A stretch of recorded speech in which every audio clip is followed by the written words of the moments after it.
Hello दोस्तों, मैं हूं अली जो कि अनअकैडमी पे एक वेरीफाइड एजुकेटर हूं। आप सभी का हैदरी स्टूडेंट यूट्यूब चैनल पे स्वागत करता हूं। पिछली 2 वीडियोस की बात करूं तो उसमें हमने फिगर्स ऑफ स्पीच को डिस्कस कर लिया है। आज हम लोग उस पर आधारित कुछ इंपॉर्टेंट एमसीक्यूज को डिस्कस करेंगे जो कि पेश किया जा रहा है एमएम अली के ज़रिए।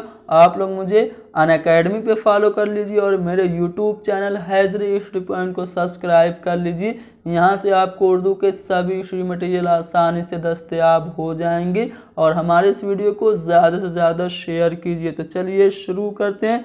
आज का हमारा पहला सवाल, इसमें एक शेर दिया हुआ है जिसमें यह कहा जा रहा है कि प्यासी जो थी सिपाही खुदा 3 रात की, प्यासी जो थी सिपाही खुदा 3 रात की, साहिल से सर पटकती थी मौजें फुरात की। इस शेर में कौन सी सिनत है? क्या इसमें से लफ्ज़ नस्र है, मजाज मुरसल है, हुस्न तालील है या फिर इनमें से कोई नहीं? तो दोस्तों इस शेर में सिनत हुस्न तालील है। हुस्न तालील क्या होता है? तो जिसमें किसी बात का सबब तो दूसरा हो मगर शायर की ज़बान में कुछ और सबब बयान किया जा रहा हो, उसमें सिनत हुस्न तालील होती है। जैसा कि शेर में कहा जा रहा है कि इमाम हुसैन अलैहिस्सलाम की फ़ौज करबला के मैदान में 3 दिन और 3 रात से प्यासी थी, इसलिए फुरात की मौजें साहिल पे अपना सर पटक रही थी। हालांकि मौजों का साहिल से टकराना ये आम बात है, लेकिन शायर यहाँ पे कह रहा है कि इसलिए सर पटक रही थी क्योंकि इमाम की फौज प्यासी थी। इसलिए इस शेर में क्या है? सिनत हुस्न तालील है। क्योंकि हुस्न तालील में क्या होता है? कोई बात का मेन वजह न बता के शायर अपनी खुद की वजह बताता है। बढ़ेंगे। अगला सवाल यह कि तशबीह किसे कहते हैं? तो दोस्तों तशबीह मैंने पिछले लेसन में बताया था। तशबीह में जब एक शय को दूसरी चीज़ के हूबहू होने पर उसकी मिसाल दे दी जाती है तो उसमें सिनत तशबीह होती है। जैसे मीर तकी मीर का शेर है कि नाजुकी उनके लब की क्या कहिए, पंखुड़ी एक गुलाब की सी है। तो उस शेर में भी सिनत तशबीह है। क्यों? क्योंकि वहाँ पे महबूब के होठों की तशबीह दी जा रही है गुलाब की पंखुड़ियों से। तो तशबीह उसे ही कहते हैं जिसमें एक शय से दूसरी शय को हूबहू मिलने पर मिसाल दे दी जाए। अगला सवाल यह है कि ज़ैल के शेर में कौन सी सिनत है? यहाँ पे एक शेर है कि हर संग में शिरार है तेरे ज़हूर का, मूसा नहीं जो सैर करूं कोहे तूर का। तो अब बताइए क्या इसमें हुस्न तालील है, सिनत तज़ाद है, तलमी है या फिर सिनत मुबालगा है? तो दोस्तों जब किसी भी शेर में किसी किस्से या फिर तारीख़ी वाक़े की तरफ इशारा होता है तो उसमें सिनत तलमी होती है। इस शेर में मूसा अलैहिस्सलाम के बारे में बात हो रही है कि वो कोहे तूर पे गए थे, इसलिए इस शेर में क्या है? सिनत तलमी है। क्योंकि सिनत तलमी में किसी ख़ास किस्से या फिर तारीख़ी वाक़े की तरफ इशारा होता है। अगला सवाल यह है कि गाह जीता हूँ गाह मरता हूँ, आना जाना तेरा क़यामत है। इस शेर में क्या सिनत इस्तिआरा है, तजाहिल आरिफाना है, मुबालगा या फिर तज़ाद है? तो दोस्तों इस शेर में आपको जीना उसका उल्टा मरना यानी कि 2 अपोजिट वर्ड इस्तेमाल हुए हैं, इसलिए गाह जीता हूँ गाह मरता हूँ, आना जाना तेरा क़यामत है। इस शेर में सिनत तज़ाद है।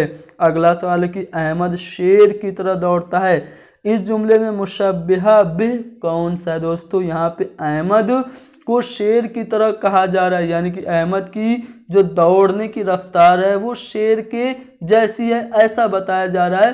तो यहाँ पे अहमद की मिसाल शेर से दी जा रही है, यानी कि इस जुमले में जो मुशब्बिहा बे है वो शेर है क्योंकि अहमद की मिसाल शेर से दी जा रही है। अगला जो सवाल है कि पिला सा किया सागरे बेनज़ीर फसीदा में हिजरा में बदरे मुनीर। इस शेर की बात करूं तो ये शेर मीर हसन की बहुत ही मशहूर व मारूफ मसनवी सेहरुल बयान से लिया गया। इस शेर में कौन सी सिनत है? तो इस शेर में सिनत मजाज मुरसल है। अगला सवाल है कि जिस कलाम में कोई बात गैर वाज़े और गोल मोल अंदाज में कही जाए उसे क्या कहते हैं? तो जिस सिनत में कोई भी बात वाज़े तौर से न बयान की जाए बल्कि घुमा फिरा के कही जाए तो उसमें सिनत इबहाम होती है।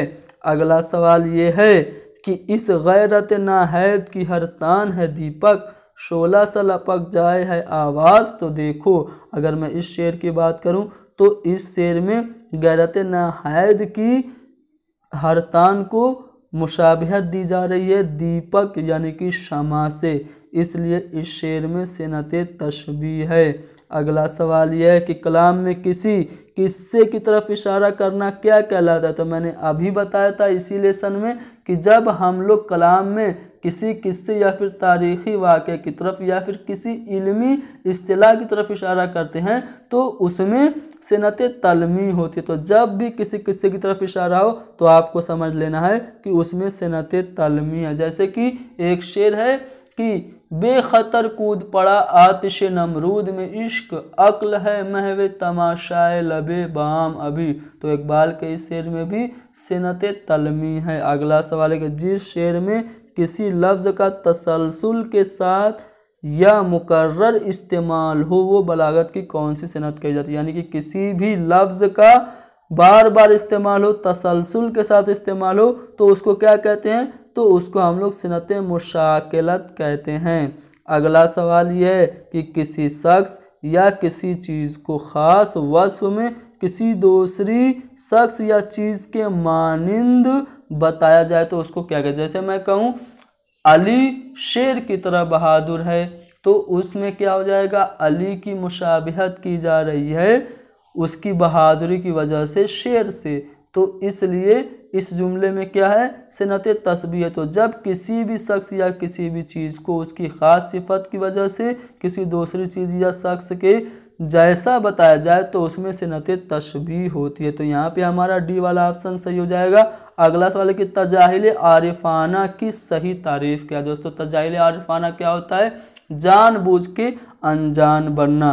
तो किसी नुक्ता के सबब किसी बात को जानबूझकर अनजान बनने को ही तजाहिल आरिफाना कहा जाता है। जैसा कि एक शेर है कि कौन आया है पे अयादत दिल, कौन आया है पे अयादत दिल, दर्द सीने में जैसे कम कम है। तो दोस्तों अगर मैं इस शेर की बात करूं तो शायर को पता है कि महबूब मेरी अयादत करने के लिए आया है, लेकिन फिर भी वो अनजान बना पूछ रहा है कि कौन आया है पे अयादत दिल।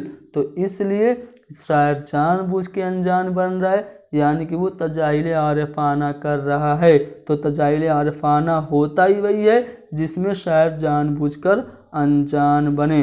तो दोस्तों यहाँ पर हमने डिस्कस किया सनाए और बदाए यानी कि फिगर्स ऑफ स्पीच से रिलेटेड कुछ इंपॉर्टेंट MCQs जो कि टेट की परीक्षाओं में पूछे गए थे। उम्मीद करता हूँ सभी सवाल समझ में आ गए हैं। कोई भी अगर डाउट आपको हो तो कमेंट में बेझिझक पूछिए और ज़्यादा से ज़्यादा इस वीडियो को शेयर कीजिए। Thank you very much.